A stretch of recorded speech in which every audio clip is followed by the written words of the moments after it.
Okay, तो आज हमारा काफ़ी अच्छा टॉपिक है sentence pattern, right. Sentence pattern आपका लिटरेचर में for the first time it has been prescribed. आपके सिलेबस में ये आपका टॉपिक रखा गया है, एक डिवाइस रखी गई है ये सेंटेंस पैटर्न। तो इसे समझते हैं कि सेंटेंस पैटर्न क्या है या सेंटेंस पैटर्न किसे कहते हैं या ये क्यों इम्पोर्टेंट है और इसे आपके सिलेबस में क्यों प्रिस्क्राइब किया गया है। सबसे पहले समझते हैं सेंटेंस। देखिए, पैटर्न को समझने के लिए first of all we shall try to understand sentence. हम सभी को पता है कि सेंटेंस क्या है, लेकिन फिर भी एक बार ब्रीफ में देख लेते हैं कि सेंटेंस किसे कहते हैं। Okay, we all have the knowledge of this कि कोई भी टेंस जो एक सेंस बना रहा है, एक सेंस प्रोवाइड कर रहा है, जिस भी टेंस का एक सेंस होता है उसे सेंटेंस कहते हैं। कोई भी सेंटेंस अगर मीनिंगफुल है, कोई मीनिंग प्रोवाइड कर रहा है, अंडरस्टैंडेबल है, हमें समझ में आ रहा है या उसका कोई सेंस है, तो ही हम उसे क्या कहेंगे, सेंटेंस कहेंगे। जिस टेंस का कोई सेंस ही नहीं तो उसे हम सेंटेंस नहीं कह सकते। ये था हमारा सेंटेंस। Okay, sentence. अब उस सेंटेंस का एक पैटर्न होता है। कोई भी सेंटेंस है, किसी भी सेंटेंस का एक स्ट्रक्चर जरूर होता है, चाहे वो कोई सी भी लैंग्वेज है। आपने देखा होगा कि हर लैंग्वेज की अपना अपने सेंटेंस की एक स्ट्रक्चर होता है या एक पैटर्न होता है। तो अब देखिए, सेंटेंस पैटर्न किसे कहते हैं, चाहे आपका कंपिटिटिव एग्जाम्स में आए, आपका वेरी शॉर्ट में पूछा जाए, with in few words you can write very well. अगर आपको ब्रीफली आंसर देना है, आपको ब्रीफली किसी को बताना है, तो आप सिर्फ फ्यूएस्ट वर्ड्स में कह सकते हैं कि सेंटेंस पैटर्न क्या है। Sentence pattern is an arrangement of words, right. Arrangement है, सेंटेंस पैटर्न क्या है, अरेंजमेंट है। और किसका अरेंजमेंट है, अरेंजमेंट ऑफ वर्ड्स, राइट। देखिए, एक वर्ड से सेंटेंस नहीं हम बना सकते हैं, कम से कम हमें उसके लिए क्या चाहिए, 2 वर्ड्स। अगर एक हमें पूरा फुल मीनिंगफुल सेंटेंस बनाना है, then for that we need minimum 2 words. तो क्या होता है, एक सेंटेंस एक ग्रुप होता है, किसका, वर्ड्स का। लेकिन अगर हम ये कहें कि ग्रुप ऑफ वर्ड्स ही सफिशिएंट है, no, as I have told you already कि एक सेंस होना चाहिए, एक मीनिंग होना चाहिए, अंडरस्टैंडेबल हो, रीडेबल हो, कुछ समझ में आए उसके रीडर्स को। तो इसीलिए उस वर्ड्स का क्या होना चाहिए, एक अरेंजमेंट होना चाहिए। So what is a sentence pattern, a sentence pattern is an arrangement of words, right. ये आपका वेरी शॉर्ट में आंसर जा सकता है, it will be sufficient for you. लेकिन क्योंकि डिटेल में हमें और अच्छी तरीके से समझने के लिए हम थोड़ा सा इसको देख लेते हैं कि सेंटेंस पैटर्न क्या है, ये क्यों जरूरी है। और अगर हम इसे फॉलो नहीं करते, अगर हम किसी भी सेंटेंस के स्ट्रक्चर को या उसके पैटर्न को करेक्टली फॉलो नहीं कर रहे हैं, तो वो रीडर की समझ में नहीं आएगा, वो इफेक्टिव या इम्प्रेसिव नहीं होगा। तो सेंटेंस पैटर्न क्या है, it is an arrangement of words and this arrangement, ये जो हमने अरेंजमेंट किया है वर्ड्स का, it needs to be in a grammatically correct structure, right. इस स्ट्रक्चर को, इस पैटर्न को क्या होना चाहिए, करेक्ट होना चाहिए। एक सेंटेंस का पैटर्न या स्ट्रक्चर राइट होना चाहिए। लेकिन अब ये कैसे पता चलेगा कि उस सेंटेंस का पैटर्न राइट है या रॉन्ग है, राइट, करेक्ट है या नहीं है। According to the grammar, grammatically उसको क्या होना चाहिए, उसका स्ट्रक्चर करेक्ट होना चाहिए। अब देखिए, कोई भी लैंग्वेज ले लीजिए आप, किसी भी लैंग्वेज में अगर आप लिख रहे हैं तो आप उसके पैटर्न को, उसकी ग्रामर को जरूर फॉलो करेंगे, क्योंकि हर लैंग्वेज की अपनी ग्रामर जरूर होती है, हर लैंग्वेज का अपना एक स्ट्रक्चर होता है, एक पैटर्न होता है उसकी सेंटेंस मेकिंग का। तो क्योंकि यहाँ पर हम किसकी बात कर रहे हैं, इंग्लिश लैंग्वेज की बात कर रहे हैं, तो वो अरेंजमेंट वर्ड्स का कैसा होना चाहिए, it must be correct according to its grammar. So needs to be in a grammatically, okay, just focus at this word, grammatically it must be correct। उसका पैटर्न या स्ट्रक्चर को करेक्ट होना चाहिए according to its grammar means the placement. अब जब हम बात करते हैं कि ग्रामेटिकली इसको करेक्ट क्यों होना चाहिए, इसका क्या मीनिंग है, मीन्स द प्लेसमेंट। ओके, किसका प्लेसमेंट? अब देखिए तो अरेंजमेंट कर दिया हमने वर्ड्स का, हमने वर्ड्स ठीक है वहाँ पर रख दिए हैं, उनको अरेंज कर दिया है, लेकिन रॉन्ग प्लेसमेंट कर दिया हमने किसका? ग्रामर की जो भी पार्ट्स ऑफ स्पीच है, ये जो ग्रामर के बेसिक पार्ट्स हैं, उनके प्लेसमेंट को हमने क्या किया? गलत कर दिया। तो हमारा सेंटेंस पैटर्न क्या हो जाएगा? बेकार हो जाएगा या रॉन्ग हो जाएगा। मीन्स अब इसका क्या मीनिंग हुआ? Means the placement of verbs and nouns, right. जो भी हमारी वर्ब है, नाउन्स है, सब्जेक्ट, ऑब्जेक्ट, जो भी हमारे पार्ट्स ऑफ स्पीच हैं, जो भी हम उसमें बेसिक पार्ट्स यूज़ कर रहे हैं, उन सब का प्लेसमेंट कैसा होना चाहिए? According to its grammar, grammar के अकॉर्डिंग होना चाहिए, या उसको भी ग्रामेटिकली करेक्ट होना चाहिए, right. means the placement of verbs and nouns should be correct to form a meaningful sentence। तभी हमें क्या समझ में आएगा?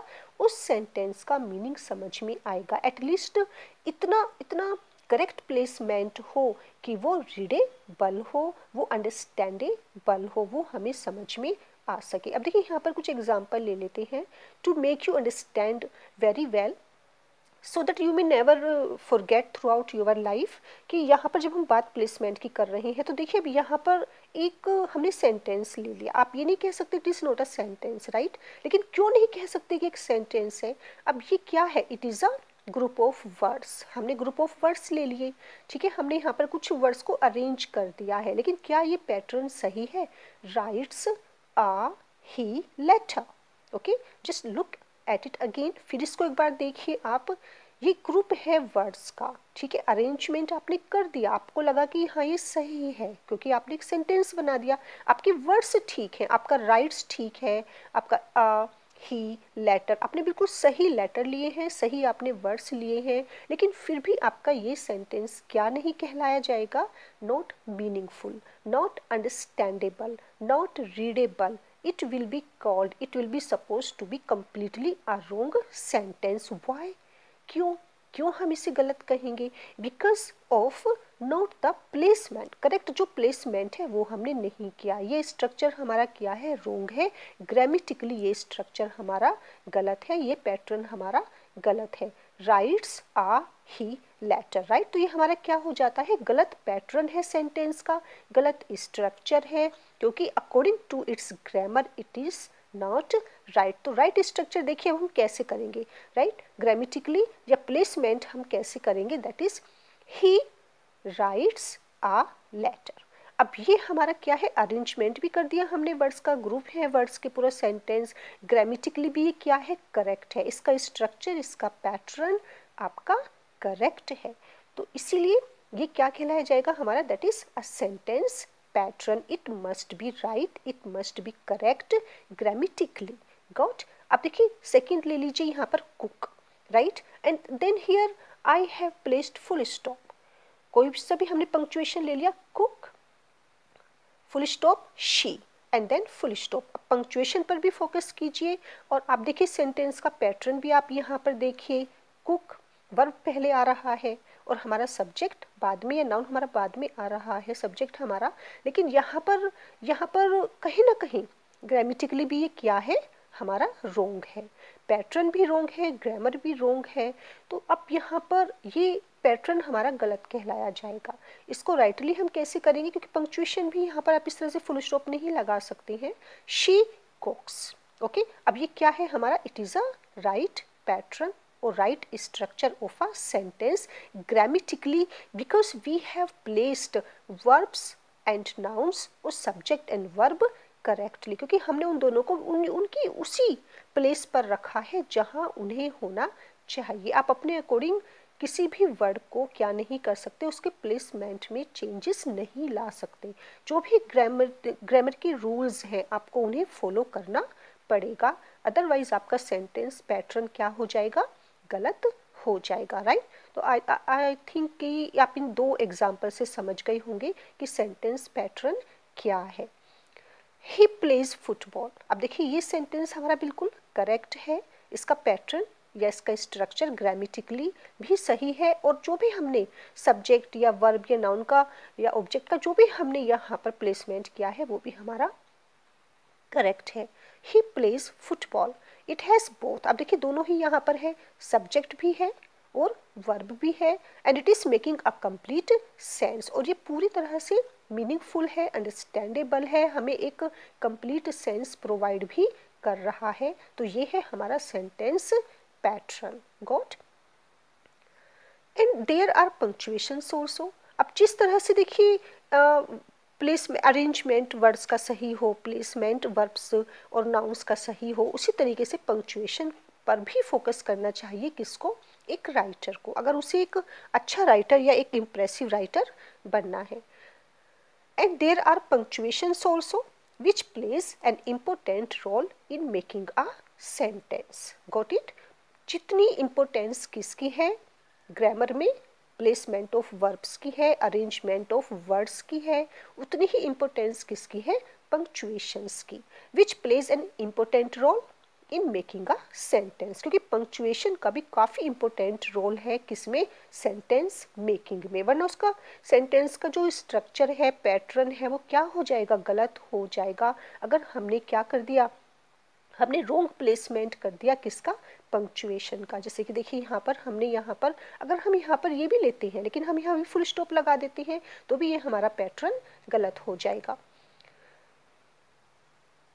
That is which plays an important role in making a sentence meaningful, understandable और readable. और पंक्चुएशन के गलत के कारण अगर हम गलत पंक्चुएशन यूज कर रहे हैं तो हमारा सेंटेंस क्या नहीं होगा, मीनिंगफुल नहीं होगा, अंडरस्टैंडेबल नहीं होगा और रीडेबल नहीं होगा। देयरफॉर बोथ, इसलिए दोनों ही जरूरी है। क्या जरूरी है, correct placement of words and correct placement of punctuation, right, are important to have a meaningful sentence और फॉर अ सेंटेंस पैटर्न। एक सेंटेंस पैटर्न के लिए या एक सेंटेंस करेक्ट सेंटेंस स्ट्रक्चर के लिए है दोनों ही जरूरी हैं, सही वर्ड्स का प्लेसमेंट और सही पंक्चुएशन, दोनों ही जरूरी है। डिवाइस इन लिटरेरी वर्क, तो ये सेंटेंस पैटर्न क्या है, हमारी डिवाइस है जो हम किस में यूज करते हैं, लिटरेरी, कोई सा भी लिटरेरी वर्क आप ले सकते हैं। Because without the correct placement of words, अगर आप क्या नहीं करेंगे, अगर आप वर्ड्स को उनकी सही जगह नहीं रखेंगे, सही जगह से मतलब अगर आप उनको क्या करेंगे, गलत जगह रख देंगे तो आपका सेंटेंस समझ में नहीं आएगा। हमने यहाँ पर क्या किया हुआ है, हमने यहाँ पर वर्ड्स को गलत उनका प्लेसमेंट किया हुआ है। Therefore, because without the correct placement of words, writer cannot express his thoughts properly at the time of writing. Okay, at the time of writing, a writer will never be able to express himself very well. वो अपने आप को properly क्या नहीं कर पाएगा, express नहीं कर पाएगा अगर वो words को क्या करता है, गलत तरीके से उनको place करता है। And without the right use of punctuations, the writer he cannot express his thoughts effectively, right? और अपने थॉट्स को भी वो क्या नहीं कर पाएगा, अपने रीडर्स को अपने थॉट्स से इम्प्रेस नहीं कर पाएगा। तो देखिए इतनी पावर होती है किस में, ग्रामर में या प्लेसमेंट ऑफ वर्ड्स में, अरेंजमेंट ऑफ वर्ड्स में या सेंटेंस मेकिंग में। और जैसे कि मैंने आपको बताया different languages have different sentence pattern और डिफरेंट सेंटेंस स्ट्रक्चर। हर लैंग्वेज का अपना एक ग्रामेटिकल रूल होता है, ग्रामर होती है, अपना एक पैटर्न होता है या अपना एक स्ट्रक्चर होता है। और इंग्लिश में आपने काफ़ी पढ़े होंगे, जनरली हमारे पास क्या होता है, जो हमारे कह सकते हैं कि बेसिक हमारे सेंटेंस पैटर्न होते हैं, that is simple sentence, compound sentence and complex sentence. Okay, काफ़ी ये देखे होंगे, पढ़े होंगे आपने। तो ये हमारा जो बेसिक होता है, जिसे हम कह सकते हैं बेसिक सेंटेंस पैटर्न, जो एक राइटर चूज करता है, ये उस पर डिपेंड करता है कि अपनी राइटिंग के लिए वो कौन सा पैटर्न सेंटेंस का यूज कर रहा है। सिंपल सेंटेंस ले रहा है, कंपाउंड सेंटेंस पैटर्न ले रहा है या फिर कॉम्प्लेक्स सेंटेंस यूज कर रहा है, that depends, that is the choice of the author, that is personal, उसकी ये चॉइस होती है कि और अपने सब्जेक्ट के अकॉर्डिंग, अपने प्लॉट या थीम के अकॉर्डिंग वो क्या करता है, इस तरह के पैटर्न को, सेंटेंस पैटर्न को वो चूज करता है, राइट। अब एक बार क्वेश्चन पर नज़र डाल लेते हैं एग्ज़ाम के लिए कि कौन से क्वेश्चन सेंटेंस पैटर्न में से आ सकते हैं या आते हैं, और आप उनका आंसर किस तरीके से दे सकते हैं वेरी शॉर्ट में। लॉन्ग में नहीं आते, कंपिटिटिव एग्जाम्स में पूछे जाते हैं, जीके में आते हैं या इंग्लिश ग्रामर में आते हैं या आपका आता है तो वेरी शॉर्ट में ये बहुत ज़्यादा आते हैं। जैसे कि देखिए सबसे पहला है the very first is simple, what is sentence pattern in literature in prose, what is sentence pattern. तो वो आपने देखा कि सेंटेंस पैटर्न क्या है, it is an arrangement of words. Okay, इसका आंसर कैसे देंगे आप, अ sentence pattern is an arrangement of words, right. अगर आप इतना भी लिखते हैं सफिशिएंट है, और उसके बाद अगर आप और आगे ज़्यादा लिखना चाहें तो आप वही लिख सकते हैं जो आपने अभी देखा। Next question, why is sentence pattern important. Sentence pattern क्यों इम्पोर्टेंट है, ये तो आप समझ ही गए हैं कि सेंटेंस पैटर्न क्यों इतना ज़्यादा इम्पोर्टेंट है। तो इसका देखिए आंसर आप कैसे लिखेंगे, आप अपनी लैंग्वेज में लिख सकते हैं या आपको जो अभी समझाया आप उसके अकॉर्डिंग लिख सकते हैं, but for only to make your answer that is कि आप अगर चाहें, okay that is your personal choice, कि अगर आप चाहें तो आप इस तरीके से आंसर दे सकते हैं। तो आपकी कन्वीनियंस के लिए यहाँ पर ये आंसर प्रोवाइड किया गया है। Answer to this question, why is sentence pattern important. When an author is writing a literary work, okay literary work कुछ भी हो सकता है, essay, novel, paragraph, any kind of stanza तो नहीं कह सकते स्टेंजा, क्योंकि पोइट्री में एक अलग तरह का पैटर्न होता है। तो जब भी एक ऑथर, एक राइटर कुछ भी लिख रहा है, कोई भी लिटरेरी वर्क वो ले रहा है, तो उसके लिए उसे क्या करना पड़ता है, maybe a letter, maybe a story, the pattern और a structure of a sentence will be the most important thing for him to consider.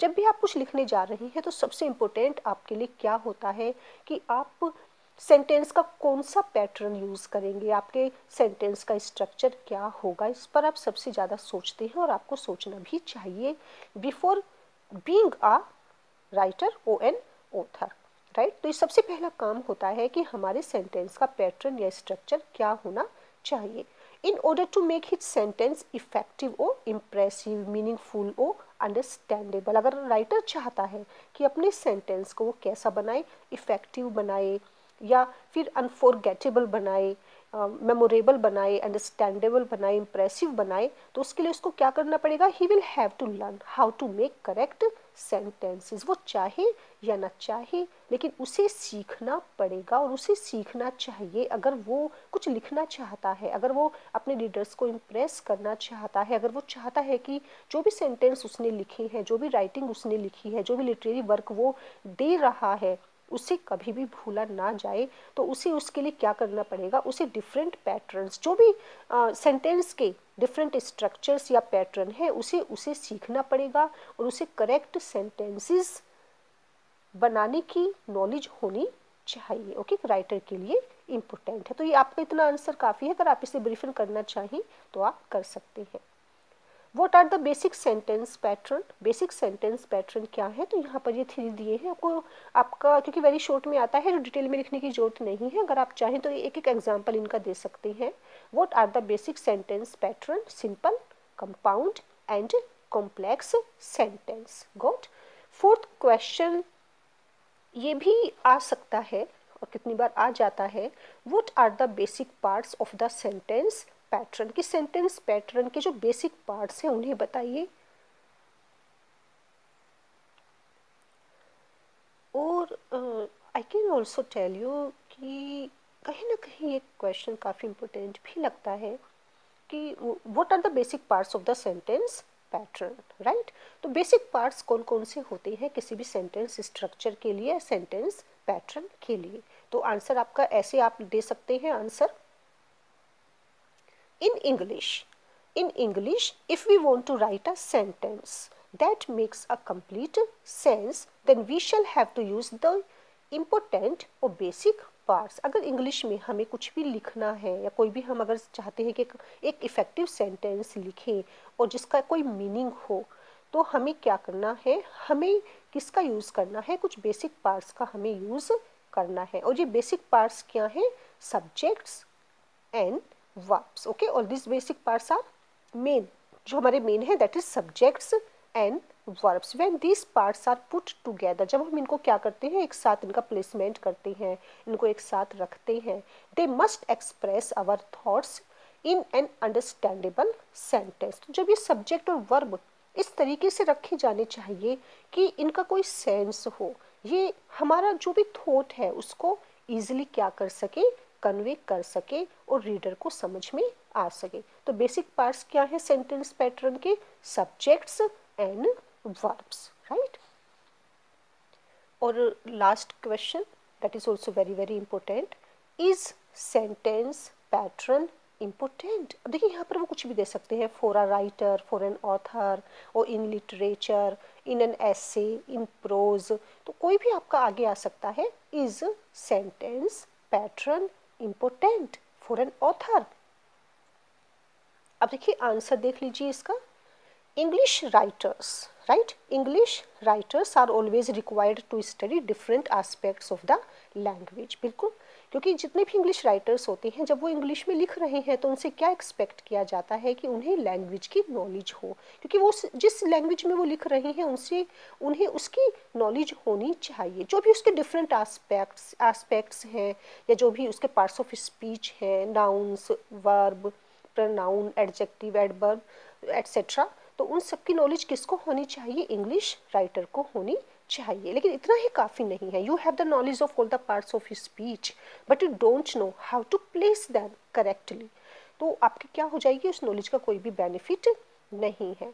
But that is not enough, और ये सफिशिएंट नहीं है क्या कि आपको इन सबकी knowledge तो है लेकिन आपको ये नहीं पता कि इनको सही तरीके से यूज़ कैसे किया जाए। They also have to consider the sentence as a whole. उनको क्या जानना चाहिए कि सेंटेंस अपने आप में क्या है, एक इसका पैटर्न होता है, एक इसका स्ट्रक्चर होता है और जो करेक्ट होना चाहिए। मीन्स इनका भी एक प्लेसमेंट होता है, जैसे कि आपको अभी पीछे बताया था कि इन सब का भी एक राइट या करेक्ट प्लेसमेंट होना चाहिए। Means it is very very important for a writer to learn the basic sentence pattern. और ये बिल्कुल सही है और ऐसा होना चाहिए। Yes, sentence pattern is very very important. Okay, तो ये था आपका सेंटेंस पैटर्न।